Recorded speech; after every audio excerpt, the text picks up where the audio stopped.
Gagalan Timnas Indonesia U17 lolos ke babak 16 besar. Piala Dunia U17 berdampak aksi perundungan netizen pada pemain di media sosial.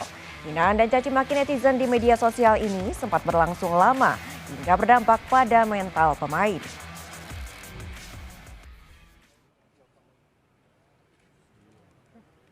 Aksi bullying atau perundungan di media sosial terjadi pada para pemain Timnas Indonesia U17 usai gagal lolos ke babak 16 besar Piala Dunia U17 FIFA Indonesia 2023. Netizen menulis komentar di medsos bernada hinaan dan mencaci maki para pemain Timnas Indonesia U17. Tim psikolog Timnas Indonesia U17, Afif Kurniawan mengaku aksi perundungan di media sosial ini berdampak pada mental pemain muda. Aksi perundungan ini sangat disayangkan karena pemain masih berusia muda dan memiliki emosi yang labil. Menurut Afif Kurniawan, setelah mengetahui Meksiko menang dan Indonesia dipastikan gagal lolos ke babak 16 besar, pemain kecewa. Namun sehari setelahnya pemain bisa kembali bangkit dan bersemangat.